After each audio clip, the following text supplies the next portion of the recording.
Isang mabiyaya at masaganang araw po sa ating lahat at welcome back po dito sa ating YouTube channel at Facebook page. Ako po ang inyong lingkod, Tagapanood TV.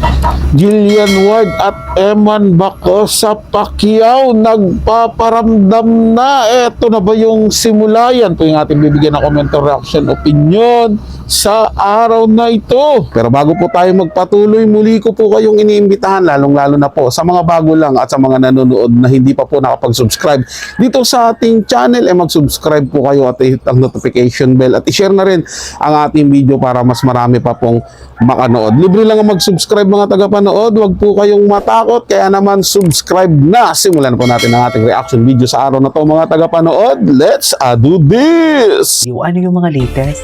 Ay, hello? Asa na kaya si Eman mo? May sakit ba si Eman? Sana okay lang si Eman talaga. Sa totoo lang. Kasi hindi na talaga kahit yung mga kapatid niya, walang update talaga sa kanya eh. Ano kaya nangyari? No?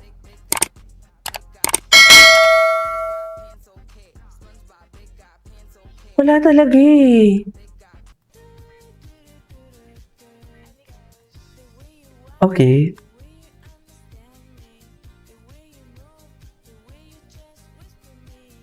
The way it is.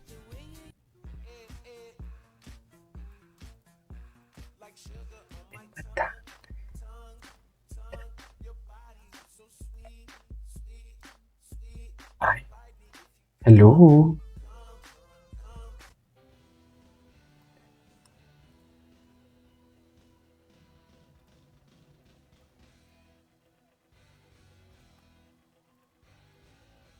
Diyos ko, ito yung andito pa si Jillian, no? Ay, ayun. Namimiss ko na silang dalawa. Charing. Namimiss ko na talaga silang dalawa. I swear. Sa totoo lang.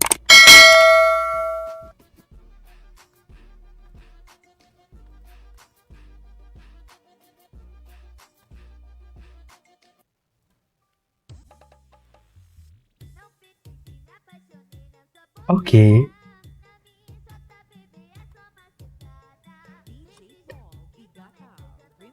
Da-da.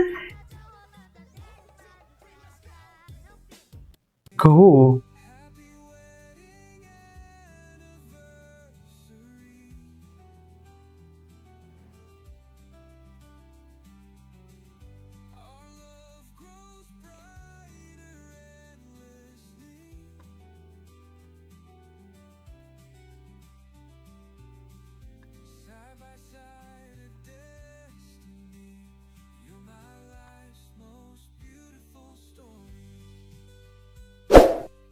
Si Atisa manalo na naman ang siniship nila. Ay, ito talaga. Fuck! Ganun.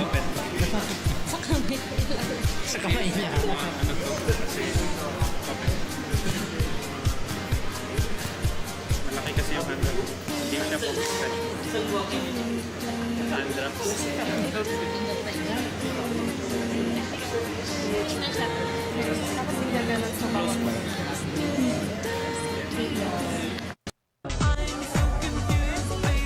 Can't you see? Be so resting. Cutie ni Eman. Oy, si Eman. Ano kayang ginagawa ni Eman ngayon, no? Nagtitraining na naman ba siya?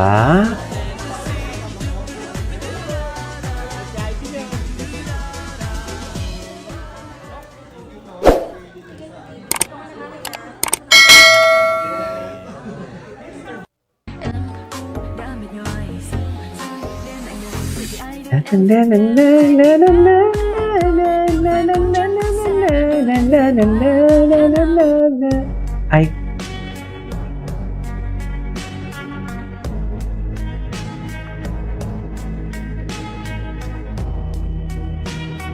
Malakas din kasi talaga siya. Feeling ko nahiya talaga siya kaya hindi siya nagpaparamdam, no? Kasi na-pressure yun for sure.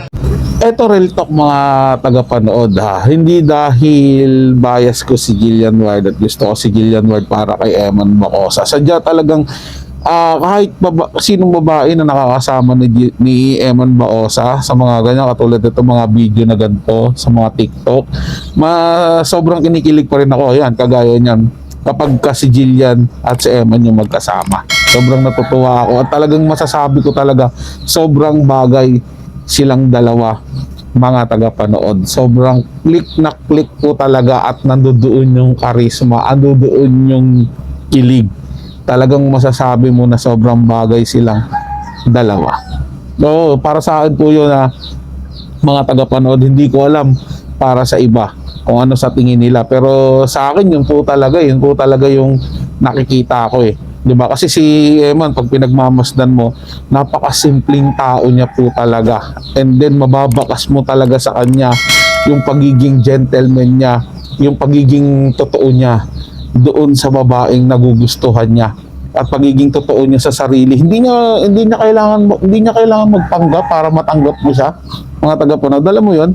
Kumbaga, eto na ako eh. Gantong klase yung tao ko, kahit mapagtawanan ako ng iba, kahit sabihin ng iba na baduy ako at hindi ako bagay kay Jillian Ward, hindi ipapakita ko na ganito talaga ako, kasimpleng tao, ganito yung pagkatao ko, hindi ko kailangan magpakunwari. Ganyan na ganyan po si Eman Bao sa mga tagapanood. Kaya sobra ko po talaga siyang hinahangaan sa karakter niya.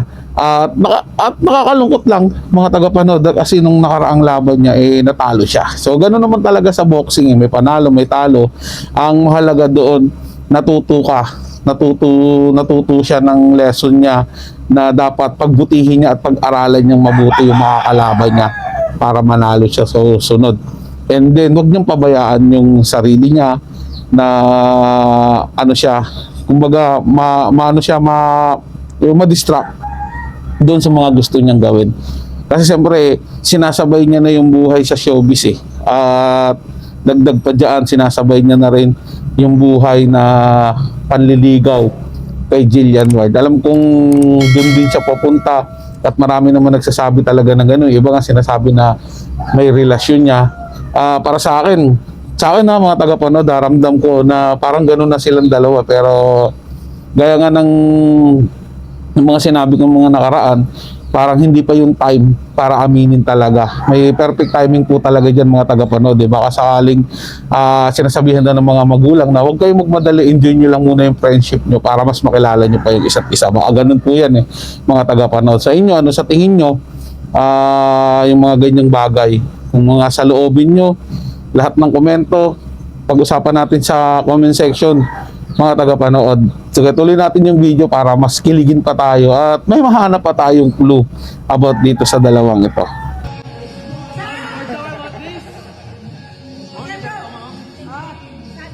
Na-pressure talaga yun. How much is this? Kitty, how much is this? You go to SM, maybe they give you discount because I'm same name.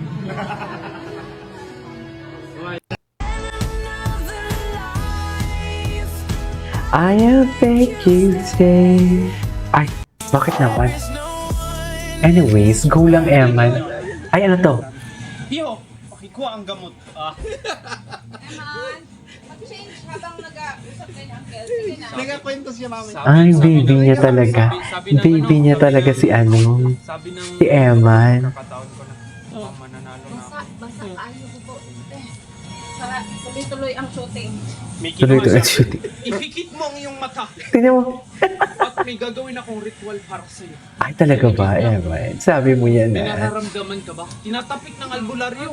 Yung tuhod niya, yung mga balat niya. May nararamdaman ka ba? Wala ho eh. Wala daw. Dawi siya magkwento. Dawi talaga siya magkwento. Pero ininda niya. Sabi niya, Ininda niya. baka lang hindi Ano? Ano ang ininda? Ayaw talaga. Chikadora ka talaga, Lahat Eman. ng paraan. Sinubukan na ng albularyo. Ay, saan siya pupunta? Ito si Jero Bacosa. Kamukha niyo din si Eman somehow, May pagkamukha din sila.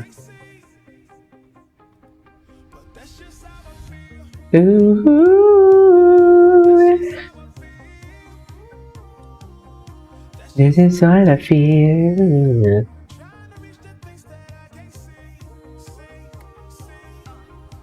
I'm a red.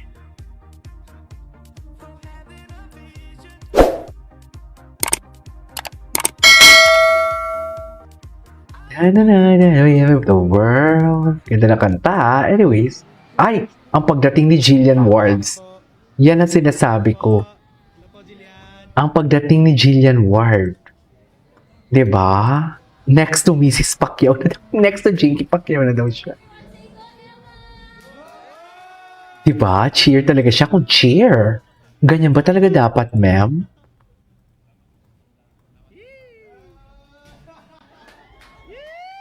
Ay, sana all. Charing, sana all. Sana all, no? Sana uy. Charing, Hechicera. Sana all.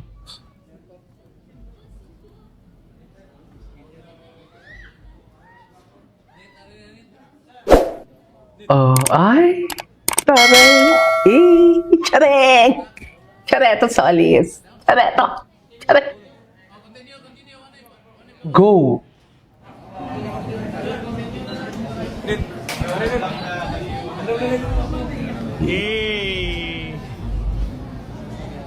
Ganun ba talaga dapat?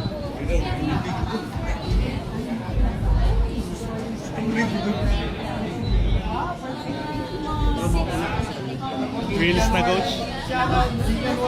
Finish na, coach, sabi. Finish na daw. Sabi, finish na daw. Ay, sana all. Sana all. Anyway, so this is our for today's video. This is K-Pop Vlogs and see you on my next vlog. Marami ang nagsasabi, mga tagapanood, na napakaswerte daw ni Eman Baco sa Pacquiao kung sakasakaling mapasagot niya si Jillian Ward, kung sakasakaling magkaroon sila ng relasyon.